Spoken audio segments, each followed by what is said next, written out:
Hello, I'm Steve. Welcome to the Patio Heat channel where we create visual concepts of infrared heating as well as tips for outdoor comfort. Our one-on-one customer support helps you make the best decision for your application. We strive to earn your business. Visit our patioheat.com website for sales and more information.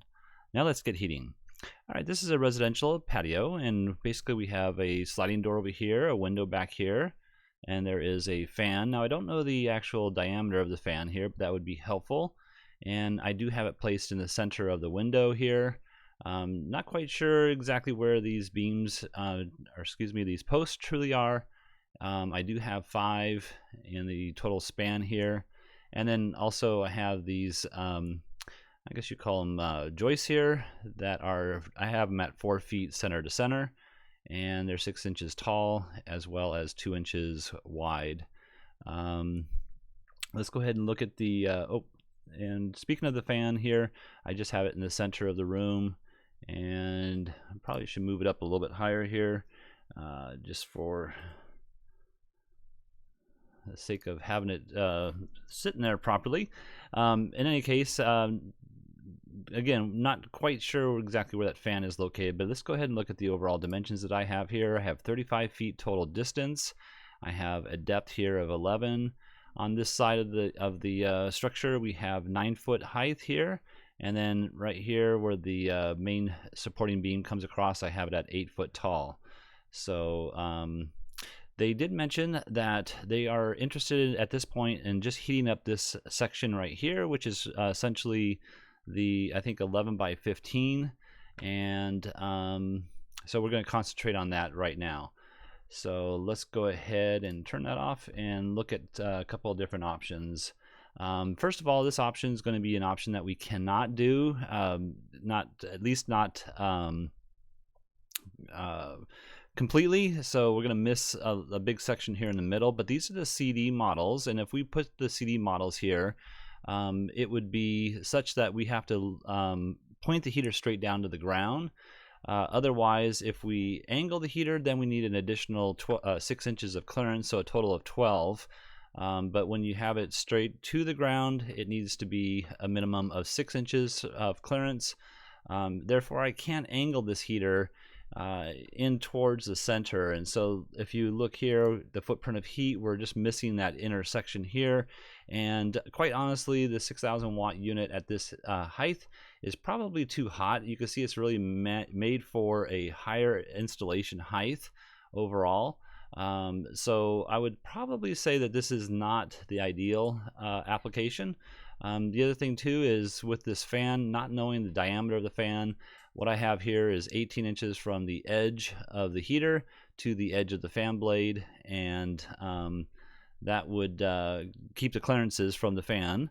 And also, again, being that they have to be that far apart from each other, then we're still not heating up that center section here. So let's go ahead and look at a different option. That different option would be utilizing the Slimline 4,000 watt units. So these are 4,000 watt units, and what I've done here is they're essentially in almost the same exact location.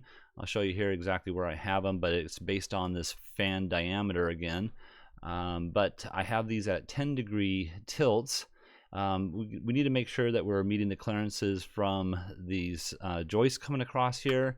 So that's real important to know where those actually are in relationship to possibly like the fan location here to the first, second, and third joists.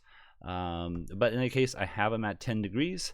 And you can see here the top clearance here. We're meeting the clearance to the side here, so that should not be an issue. And then what I also did was the bottom clearance here. Let's see here. The bottom clearance, I made sure that I'm not penetrating the clearance area with the fan blade here, so I had to move them just slightly out because once you angle it, you're angling the actual clearances as well. So I did that, and we'll go ahead and look at the distances apart from each other. So you can see here, I think I had it here. Let me turn this one on here. Yeah, so the distance I have apart from each other is 9'1" 5/16". Again, it really comes down to the true diameter of this fan blades here. So, but with that, let's go ahead and look at the footprint of heat. Let's turn that off here. And you can see with that 10-degree crossover ray, we're getting a nice ray here in the center. I should say the nice angle here at 10 degrees. We're getting a nice crossover ray here in the center. And the coverage from left to right is just fine. It is centered within the span here, so from left to right, the heater is centered, so is the fan itself.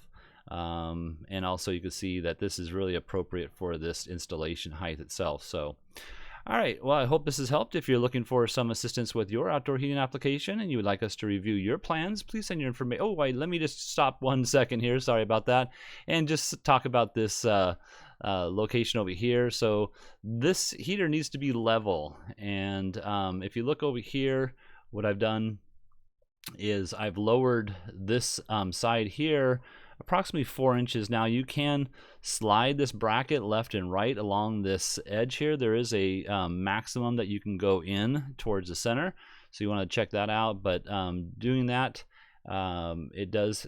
I do have about 4 inches of clearance that I need to take up with something else. They do make a extended bracket that is 2 inches, 4 inches, and 6 inches longer than the OEM bracket. It looks like we would use probably a 4-inch longer bracket, possibly move this down the on the left-hand side here so we can get the exact level point. But it is very important that this side here is 6 inches of clearance from the ceiling area here. So, all right, sorry about that, and I thank you very much. Please hit that like button if you can, and we appreciate that. Have an excellent day.